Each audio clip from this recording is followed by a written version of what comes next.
мною принято решение о проведении специальной военной операции.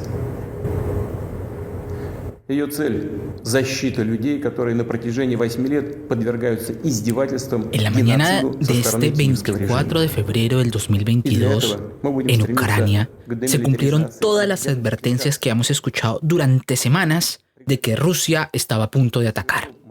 Como antesala, la noche anterior Vladimir Putin había anunciado una operación militar especial en Ucrania, con un discurso que fue desafiante ante Occidente y con fuertes reclamos históricos y geopolíticos. Поясню. Все военнослужащие украинской армии, которые выполнят это требование, смогут беспрепятственно покинуть зону боевых действий и вернуться к своим семьям. Кто бы ни... Bienvenidos al episodio 19 de Difunde Podcast. Soy Guillermo Espina y nos reencontramos para analizar los recientes sucesos en Ucrania, una especie de tercera parte de estos episodios. Entonces nos vamos a centrar en lo que está ocurriendo, vamos a entender en qué consisten estos ataques, qué objetivos tienen, la reacción que hay a estos ataques y algunos escenarios que se pueden presentar como consecuencias que ocurran a corto y a un poquito largo plazo. Eso sí, siempre teniendo en cuenta que esta situación está en desarrollo y que predecir exactamente qué va a pasar pues es muy complicado. Así comenzamos este episodio.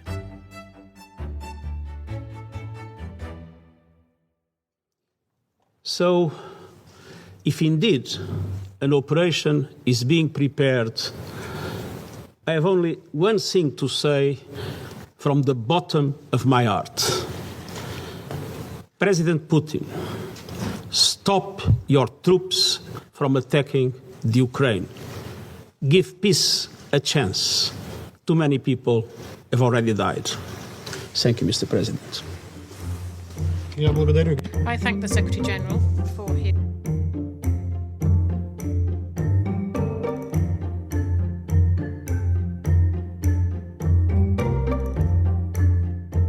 Entonces la primera pregunta que tenemos que hacer es ¿dónde nos quedamos?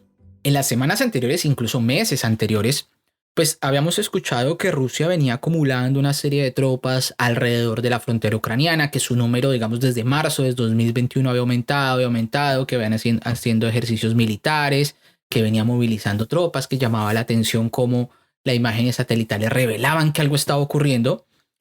Y a finales del año pasado, pues se empezó a hablar de que había un ataque posiblemente inminente en contra de Ucrania. Y parecía que se anunciaba y nada que ocurría. Se había intentado, y acá hay un concepto interesante, pues disuadir a Rusia de que no tomara estas acciones. Entonces se anunciaron un poco de sanciones económicas y que iba a tener un costo muy alto. Se reveló las estrategias rusas diciendo, mire, Rusia va a hacer esto y aquello. Entonces eso se buscaba que fuera como una forma de evitar que esta situación ocurriera. Por otro lado, ya nos vamos a ubicar en la noche del 23 de febrero. Este discurso que da Vladimir Putin, donde una declaración bastante agresiva porque expresa la justificación rusa y era que en los días anteriores se habían reconocido como independientes las repúblicas de Donetsk y la República de Lugansk. Y entonces al reconocerlas como repúblicas autónomas desde la Duma, ¿sí? lo equivalente al Congreso en Rusia y esa obligación al presidente de reconocer ese estatus como país independiente, por decirlo así, como república independiente, pues ya sentía que estaba en la obligación de defender a esa población que en su mayoría es ruso parlante y algunos, digamos, Rusia también ha intentado darle pasaporte a esta población y justificarlos como ciudadanos rusos. Entonces, que Rusia iba en defensa de esta población porque en la situación actual que ocurre en Ucrania, esa población rusa se encuentra en riesgo de sufrir un genocidio. Y recordemos lo que decíamos en el episodios anteriores, ¿no? Hablábamos del tema de la disuasión, de cómo eran los lazos históricos entre Rusia y Ucrania, y hablábamos también de qué era la guerra justa y qué es lo que nosotros consideramos una guerra justa y cuál es el objetivo político que hay detrás de una guerra, que eso era lo que veíamos en estos episodios 17 y 18 del podcast. Entonces este discurso, hablando de una defensa de esa población, de que la guerra es justa, de que está luchando contra un posible crimen de genocidio en contra de la población rusa, pues justifica una serie de acciones militares o lo que llamó Vladimir Putin, pues una especie de operación militar especial para proteger esa población, ¿no? Pero ese discurso también tuvo otras cosas muy interesantes y fue cómo reinterpreta la historia de Ucrania. Digamos, en cierto modo dice que Ucrania es un país ficticio, artificial, que se creó a partir del desmembramiento de la Unión Soviética y eso no debió haber pasado, que la OTAN no ha cumplido sus demandas de no extenderse más allá, sino que se está metiendo en el área de influencia rusa. Digamos, fue un discurso bastante agresivo y también muy revisionista. Cuando hablamos de revisionismo en historia, queremos decir es, yo tomo la historia y la interpreto a mi manera. Entonces la estoy como reescribiendo, la reviso y la reescribo para ver lo que quiero ver. Y eso era un poco lo que hace el presidente Vladimir Putin en su discurso que estamos escuchando del 23 de febrero de este año, del año 2022. Y entonces, bajo esos argumentos es que decide lanzar esta operación especial. Путін розпочав війну з Україною, з усім демократичним світом. Він хоче знищити мою державу. Він хоче знищити нашу державу. Усе те, що ми будували, заради чого живемо. Не піддаємося паніці, робимо все, що потрібно для підтримки Збройних сил України. Ya nos vamos a ubicar en la mañana de Ucrania este 24 de febrero, sí, 5 de la mañana, hora local allá en Ucrania, en Kiev. Pues, ¿en qué consistió el ataque? Rusia empieza a hacer unos bombardeos desde las 5 de la mañana y a ingresar sus operaciones militares desde 3 puntos, llamémosle que en simultáneo. Desde la parte norte, donde queda Bielorrusia, que queda muy cerquita a la capital que se llama Kiev, un punto. El otro, desde el sur, desde la península de Crimea que había ocupado Rusia en 2014, empezó a ascender y atacó las ciudades de Odessa y de Mariupol, que queda medianamente cerca. Desde el oriente, desde el territorio ruso, la segunda ciudad más importante, que se llama Yarkiv, también empezó a ser atacada desde el lado ruso. Y obviamente desde las zonas separatistas, ¿sí? Las zonas de Lugansk y Donetsk empezaron a avanzar hacia el occidente, es decir, a ocupar la parte central de Ucrania, empieza a darse ese tipo de operación. Entonces tenemos que se da un ataque desde los 3 puntos. Desde el norte, desde Bielorrusia hacia la capital, desde el sur hacia las ciudades de Odessa y Mariupol y desde el oriente hacia las ciudades de Yarkiv y desde las zonas separatistas. Ahí nosotros empezamos a escuchar que habían ciertas explosiones, que habían ocurrido ciertos ataques, pero esencialmente los objetivos son militares en esta fase.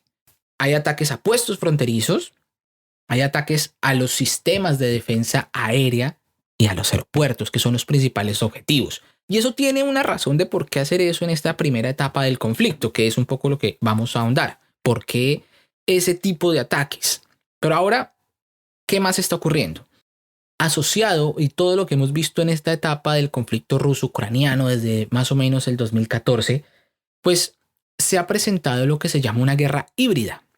El concepto del hybrid war, que está acompañado de operaciones militares y ciberataques. Y esos ciberataques siempre tienen la posibilidad de afectar el funcionamiento de las instituciones de gobierno. Habíamos dicho que las instituciones de defensa habían sido afectadas, que las instituciones gubernamentales habían sido afectadas y en cierto modo también busca causar un caos dentro del país que está siendo atacado. Entonces, por un lado, pues sencillamente se ataca militarmente, pero también se ataca la organización que puede tener ese gobierno. Digamos, imagínense que hay un ataque y usted cómo puede consultar la información oficial si las páginas web se caen, si los sitios son hackeados y demás.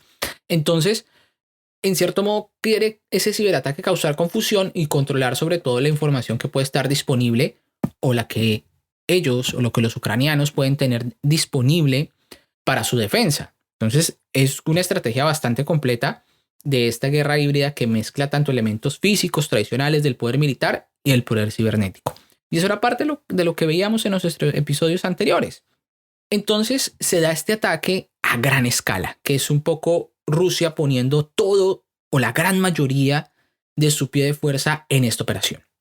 Esto tiene un contraste con lo que ya había pasado en Georgia en el año 2008. donde también la situación fue parecida, unas regiones separatistas donde Rusia entra, interviene, bueno, y afecta, había un gobierno también que no era prorruso, entonces, de un señor de apellido Saakashvili, si no estoy mal. Entonces, hay unas similitudes entre lo que ocurrió en Georgia en 2008 y lo que va a venir a ocurrir acá. Georgia también estaba a punto de entrar a la OTAN, entonces con Ucrania vuelve a ocurrir algo muy parecido y este ataque pues es mucho más grande, con unas mayores dimensiones, que es parte de lo que tenemos que empezar a entender.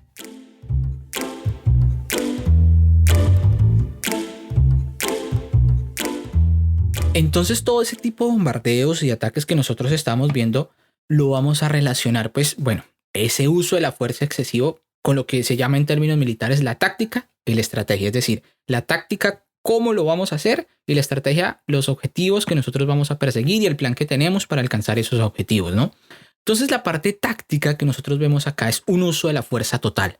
Rusia quiere desplegar una operación con mucha fuerza, pero sobre todo de manera rápida. Y es un poco lo que podemos decir, es que va a haber un avance de tropas muy rápido, porque la idea es tomar posiciones y la capacidad de que su enemigo no reaccione de manera muy rápida. Por eso exige un movimiento de fuerza muy rápido con todo su poder, de manera que, por decirlo así, como dijo Rusia, pues no encuentre resistencia, que fue un poco lo que el presidente Putin le dijo a los ucranianos, fue: no se resistan, porque si no, nosotros vamos a ir con toda la fuerza. Por otro lado, este tipo de bombardear las zonas militares, de bombardear las zonas de frontera, de bombardear los aeropuertos, que fue un poco las imágenes más dramáticas que se encontraron, es que Rusia tiene una estrategia detrás para alcanzar sus objetivos. Lo primero es que el control aéreo dentro de los conflictos actuales importa, ¿sí? Desde más o menos la Segunda Guerra Mundial, y decirlo a grosso modo, el poder aéreo define los conflictos. Eso ayudó mucho a los Estados Unidos en Irak, ayudó a los Estados Unidos en Libia, ¿sí? Que se imponen esas zonas de exclusión aérea. Entonces, ese poder aéreo marca una diferencia, y lo que está evitando Rusia en este momento es que Ucrania pueda desplegar su defensa aérea e incluso su capacidad de defenderse. Esos ataques aéreos también tienen la posibilidad, es que normalmente, al evitar que el enemigo pues tenga esa capacidad, digamos, de defensa, de fuerza aérea, por decirlo así, pues también permite que se movilicen tropas ya sobre terreno, ¿sí? Y eso es como en cierto modo despejar las zonas. Encontramos que Rusia está ocupando unas zonas estratégicas, que sobre todo se está acercando mucho a la capital y que es uno aparentemente de los objetivos. Pero antes de entrar en ese detalle, veamos un poco lo de la ciberguerra, y es también cómo puede cortar la comunicación entre las diferentes tropas ucranianas, y la reacción ucraniana está siendo afectada por los ataques cibernéticos. Lo que nos interesa un poco mirar es, listo, estos son como los objetivos, como parte de la estrategia a corto plazo. ¿Cuál es el objetivo final? ¿Cuál es lo que llamamos el endgame, ¿sí? En términos militares, ¿para dónde quiere llegar Rusia? ¿Cuál es el gran objetivo? ¿Sí? ¿Cuál es la parte final, el juego definitivo que buscan? Y tenemos una experiencia de opciones. Lo que estamos viendo con una operación, o sea, imagínense ustedes que vienen las tropas rusas desde el norte hacia la capital, vienen desde el sur y vienen desde el oriente, ¿sí? Todas a encontrarse, pues obviamente en un punto medio. ¿Cuál es ese punto medio? La capital. Digamos, parte interesante es que Rusia posiblemente movilice tropas a rodear la capital ucraniana. No sabemos si vaya a entrar, digamos, si vaya a atacar las ciudades capitales, y esto va a ser parte de lo que vamos a hablar más adelante de cómo se vaya a transformar el conflicto. Pero lo que estamos viendo es que Rusia en cierto modo busca ocupar rápidamente las posiciones de defensa y busca llegar rápidamente a la capital. Eso, obviamente, las guerras hoy en día no se definen por una batalla definitiva, pero digamos que el hecho que ocupen la capital pues tiene un valor simbólico, ¿sí? Y sobre todo, ¿por qué? Porque es quién va a estar gobernando en Ucrania. Es decir, parte de lo que busca Rusia es sacar al presidente, ¿sí? Sacar a Zelensky. Eso puede ser una pregunta, y establecer su propio gobierno que se atítere de Rusia. O sea, parte del objetivo que está detrás de eso es hacerlo. Pues todavía no estamos seguros, y eso es parte de lo que se va a definir más adelante. Por otro lado, está el otro objetivo, y es busca esta operación militar que los separatistas, o sea, porque la zona de Lugansk y de Donetsk pues no está 100% controlada por los separatistas. Entonces, esta operación militar busca es ayudarles a que ganen territorio, a que, digamos, por decirlo así, conquisten todo el resto de la región o incluso un poquito más, ¿sí? Para que ganen esos territorios, porque ahí se van a parar las tropas rusas, como lo llamó Vladimir Putin en su discurso, pues unas fuerzas pacificadoras, unos peacekeeper forces, para mantener la paz en la región, que en sí lo que están ayudando es a crear ese territorio que van a ocupar los separatistas y que luego van a ser reconocidos por el acuerdo de Minsk, que era un poco lo que mencionábamos en el episodio 18. Entonces, esa puede ser parte de la estrategia de cómo ganar un territorio, así como hicieron con Crimea, de cómo pueden anexionarse Crimea y ocuparon toda Crimea. De pronto el objetivo puede ser ganar territorios para los separatistas. Y esto sería la segunda parte de lo que se busca. Entonces, vamos a resumirlo. ¿Qué encontramos? Una operación militar rápida con todo el mayor poder posible que busca quitar la capacidad de defensa de Ucrania, sobre todo la capacidad aérea, y que no sabemos si apunte esencialmente a tumbar el gobierno o a ganar territorios para los separatistas. Pero las dos estrategias parecen que están en juego y es lo que vamos a ver si va a ocurrir en los próximos días.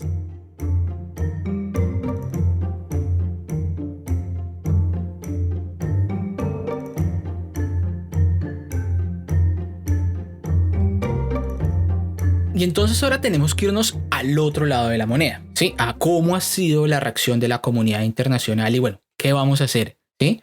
Vamos, yo les decía en el episodio anterior es que un país invada a otro, pues no es que sea como tan sencillo, porque aparentemente pues hay un orden internacional que evita que un país ataque a otro, ¿sí? Que tenemos que hablar de cuál es la guerra justa y la justificación válida, digamos.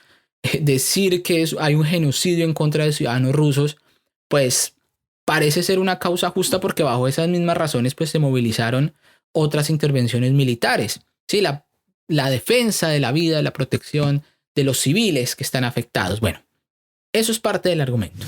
La comunidad internacional reacciona y dice, miren, esto no es cierto, hablamos de una falsa bandera. Y entonces el primero llamado a hacer frente a Rusia es la OTAN. Sí, que nosotros veamos también en el episodio número 17 que la OTAN fue una organización militar, una alianza militar que se creó pues para contener a Rusia y que ha venido sumando varios países soviéticos o países de la antigua Unión Soviética pues dentro de esta alianza militar, y que esto se detuvo, digamos, Rusia pone su línea roja con Ucrania y con Georgia y que no va a permitir que se unan, y eso es parte de la demanda que hasta el día de hoy está repitiendo Vladimir Putin.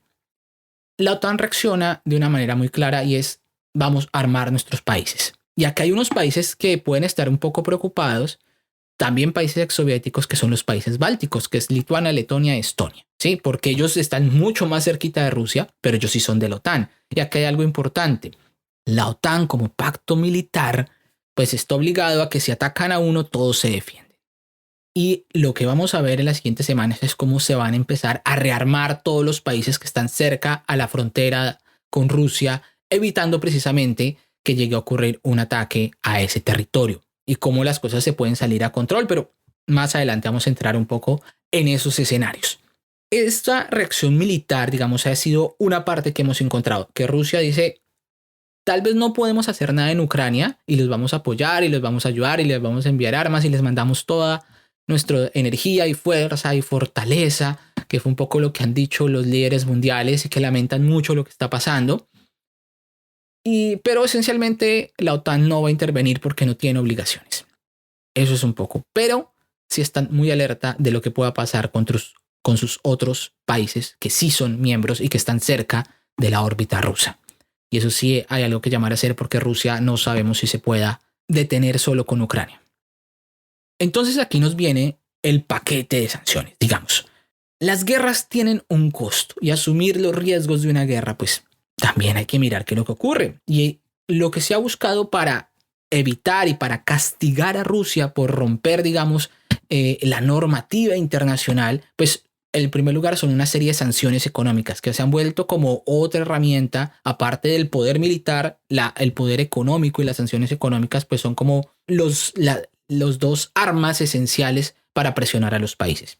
Y aquí lo que se busca es que los costos de la guerra sean mucho más altos para Rusia, que no pueda financiar la guerra. Entonces lo que se busca es evitar los bancos, evitar las deudas, la deuda externa rusa, digamos, que no la pueda financiar, que se quede sin recursos, que el sistema financiero internacional aísle todos los negocios de Rusia. Lo mismo tuvo que ver los anuncios de Alemania con ya no tener el gasoducto. Entonces afectar todo el sistema empresarial, incluso privado y público de Rusia, de manera que no sea sostenible el gasto de la guerra, porque la guerra implica toda una serie de economía de guerra dedicada y destinación de recursos y armamento, y bueno, pero también afectar a la élite cercana de Vladimir Putin, que son millonarios, que tienen inversiones en Londres, muchas están en Londres, otras en Estados Unidos, otras en partes de Alemania. Entonces todos estos supermagnates rusos que pueden ser muy amigos de Vladimir Putin, pues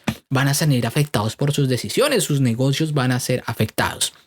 Esencialmente se ha tratado de que no se negocie con los separatistas o con zonas, bueno, eso en realidad muy pocos negocian con ellos, pero sí en general el tema del gas va a ser algo que va a ser preocupante, porque el hecho que se tomen esas a sacar del mercado internacional eso, pues Europa también decide y toma el riesgo de que, a pesar de que dependa del gas ruso, pues no puede tolerar eso y les va a hacer pagar un costo muy alto, ¿sí? Eso es un poco el problema de las guerras, que nadie sale sin daño, por decirlo así.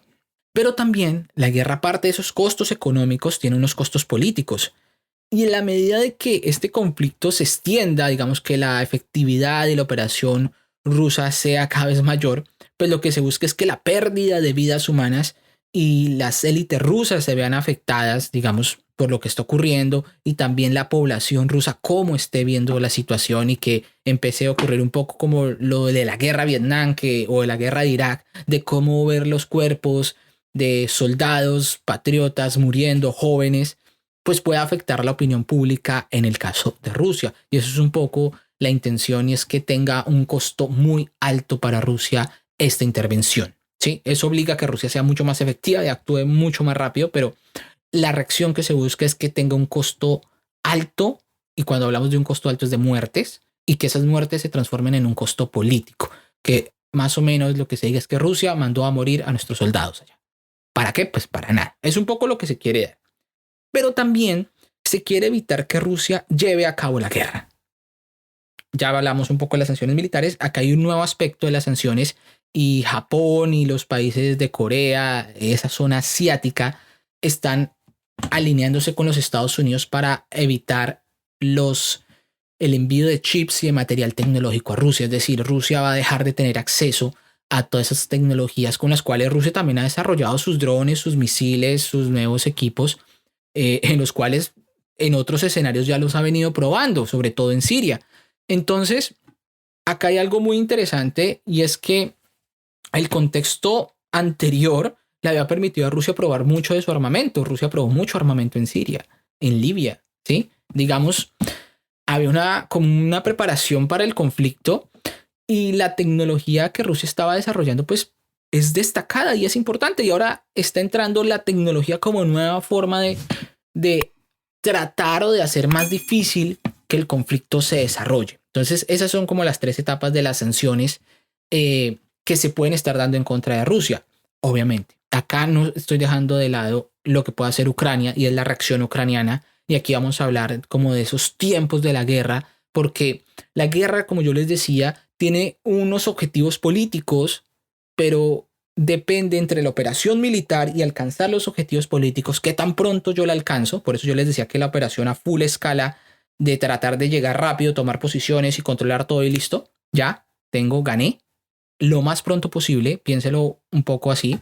Lo que se busca es ganar lo más pronto posible, porque si se extiende el conflicto, ustedes ya vieron qué pasó con la misma Rusia en Afganistán, qué pasó con Estados Unidos en Afganistán, qué pasó con Estados Unidos en Vietnam, ¿sí? Que en un punto los conflictos se hacen tan largos que pierden sentido. Entonces, ¿qué ganamos? Y lo que se convierte es en un costo político, que la idea es que la reacción ucraniana lleve a que la operación rusa y la intervención rusa se mantenga por mucho más tiempo, que resulte costosa, que resulte no solo costosa en términos de vidas humanas, sino también costosa en términos económicos, y que eso puede llevar a una caída de ese régimen autoritario en Rusia. Puede ser, es uno de los escenarios que se plantearía, pero es la forma como se está reaccionando, ¿sí? Cómo reacciona la OTAN, cómo reacciona la comunidad internacional con este grupo de sanciones y cómo puede reaccionar Ucrania. Entonces estamos hablando de posibles escenarios que se puedan dar en un contexto de una guerra, porque a la larga lo que queremos aquí entender es cuáles son las características de una guerra y de un conflicto.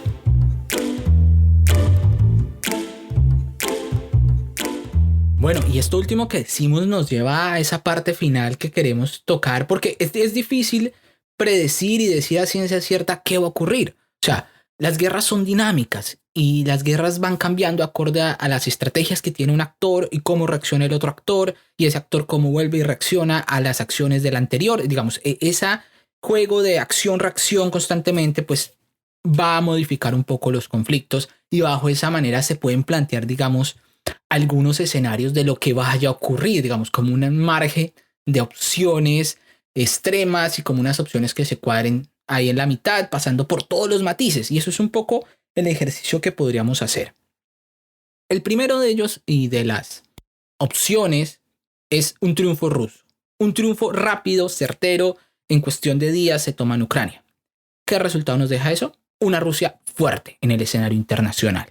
Algo que busca Vladimir Putin, y es que Rusia sea tratada como la Unión Soviética, que Rusia tenga su zona de influencia, que todo ese orden mundial después de 1991 se evapore, así sencillamente, que ella tiene derecho a ejercer una influencia, incluso a controlar los gobiernos que están en sus países vecinos, y que tiene algo que hacer en cada escenario internacional, y que tiene algo que decir. Y eso fue parte de lo que ha ido Vladimir Putin construyendo durante todo su gobierno, casi 30 años de gobierno que lleva Vladimir Putin.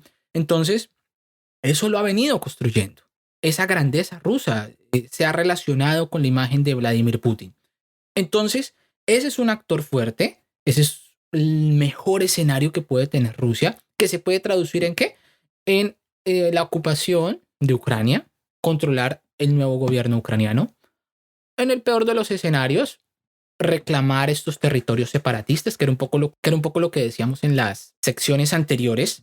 Pero lo que nos lleva a la pregunta interesante, digamos, como un extremo es, bueno, ¿y Rusia se va a conformar con solo Ucrania? Porque si puede hacer eso en Ucrania, puede también hacerlo con otras repúblicas un poco menos poderosas, o incluso con los países bálticos que están ahí cerca.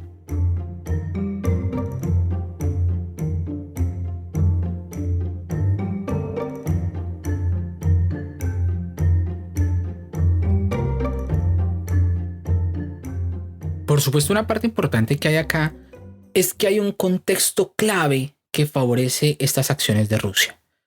Que encontramos una Alemania en un cambio después de Angela Merkel, que Estados Unidos desde el 2008, desde que ocurrió el gobierno de Obama, viene retrayéndose, saliéndose del escenario internacional, que sobre todo la política de Donald Trump de American First, pues llevó a Estados Unidos a mirar hacia el ombligo, palabras más, palabras menos, y a retirarse de las alianzas militares y a dejar de lado un poco a sus socios estratégicos.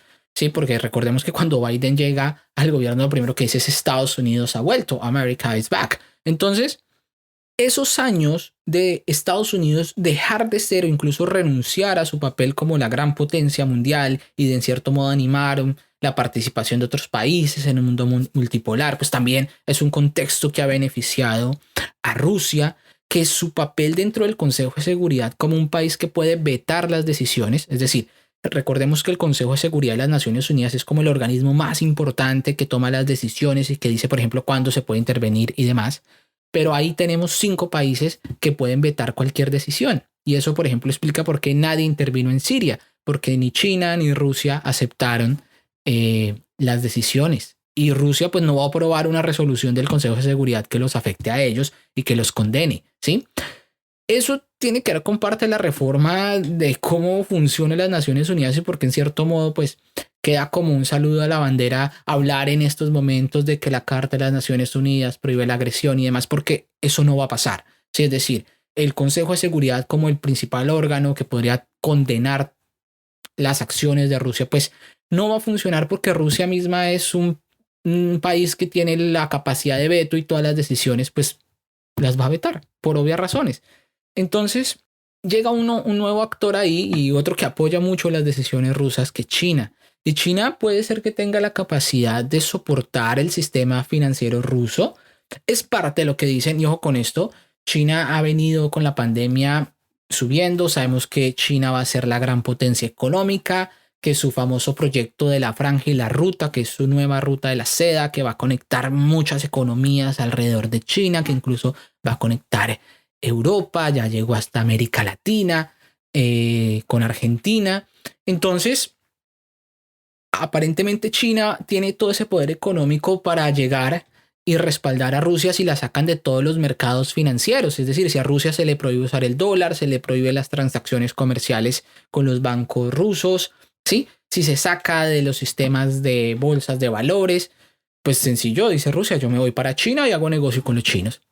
Eso puede ser un escenario válido, pero recordemos un poco lo que ocurre en China. La economía china yo creo que tiene, y es importante revisarla con más lupa. Ustedes recuerdan hace unas semanas o meses hablábamos del caso de una empresa que se llamaba Evergrande, que estaba en quiebra en China y que se estaba comprando deuda de esa empresa, porque en cierto modo la economía china todavía tiene algo para ver, y es qué tan artificial es. Veamos en los Juegos Olímpicos de Invierno, donde había mega construcciones rodeados de edificios desocupados. Es decir, mucho de lo que China ha sostenido su economía está basado en una deuda muy grande. Y eso no sabemos si hay una especie de burbuja que el gobierno esté controlando. Pero bueno, eso es otro tema más para conceptos económicos.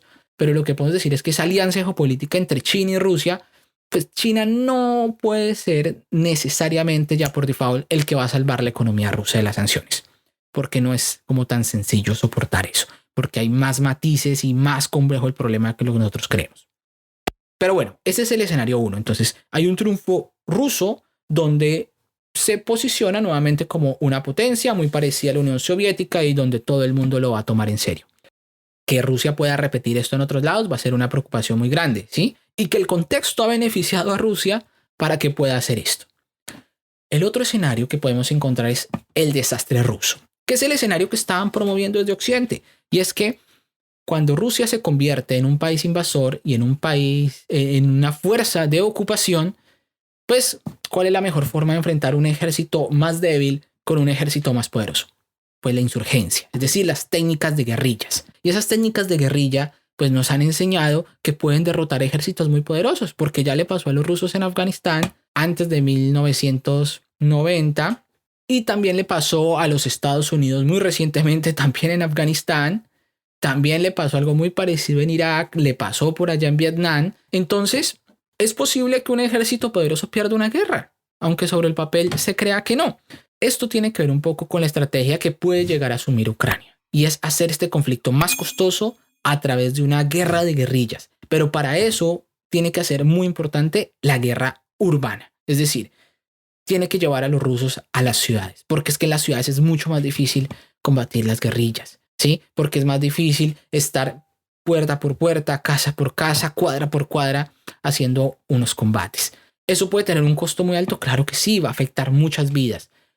Y eso puede llevar a Rusia que se meta y que se prolongue en este conflicto con mucho tiempo, luchando contra un enemigo que va a ser muy esquivo, y ese tiempo que pase Rusia ahí metido en esa situación va a hacer que los costos sean cada vez más altos. Y esto va a ser un poco la reacción que puede tener Ucrania ante una invasión rusa a gran escala, y es convertirse en una guerrilla y funcionar como una especie de insurgencia que no va a enfrentar directamente al ejército ruso, sino que va a tratar de que se estanque y se desgaste en ese conflicto durante años.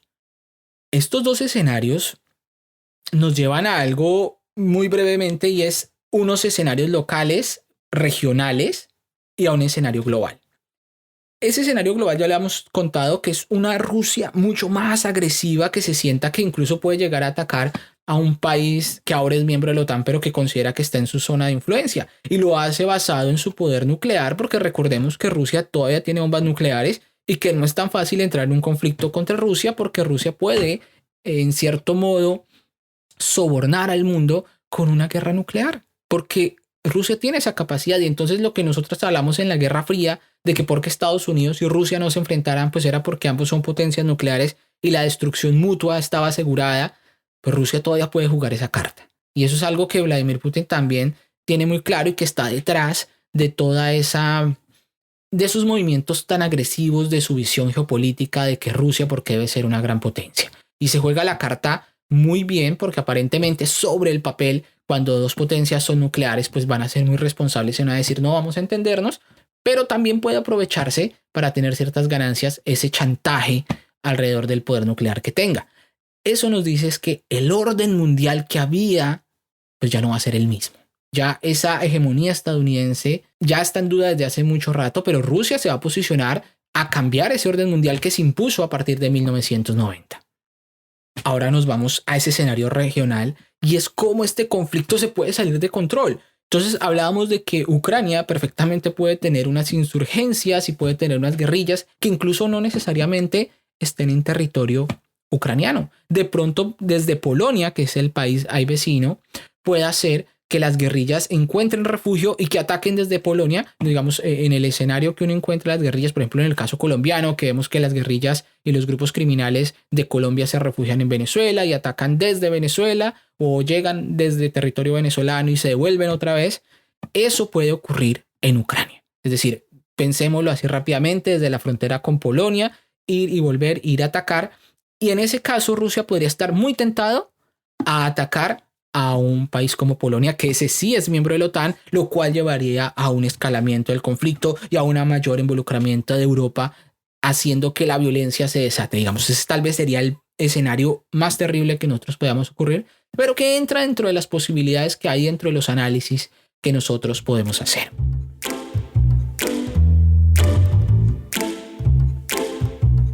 Por ahora todo lo que nos queda es estos dos escenarios muy rápidos. Y es uno en corto tiempo donde Rusia logra sus objetivos, ¿sí? Donde su táctica y su estrategia está bien definida y alcanza los objetivos políticos en un tiempo muy breve, que es como lo ideal de un conflicto. O otro escenario donde se extiende y donde es mucho más costoso para Rusia. Y aquí es parte importante porque es lo que se va a estar jugando Ucrania, lo que sus líderes políticos, lo que su gente se va a estar jugando, y es hacer sufrir a Rusia, hacer pagar el precio de ocupar, de invadir, de atacar, como queramos llamarlo, a Ucrania. Y con eso los dejo con estas líneas y la letra del himno ucraniano que se titula, muy curiosamente, Aún Ucrania no ha muerto.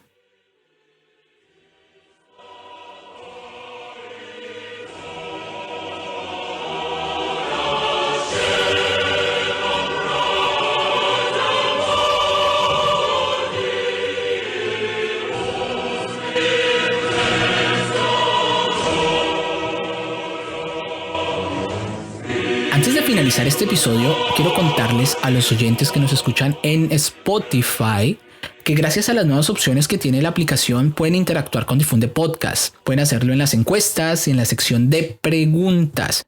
Pueden dejar sus comentarios, pueden proponer temas y claro, por supuesto, calificar el podcast para así poder llegar a muchas más personas.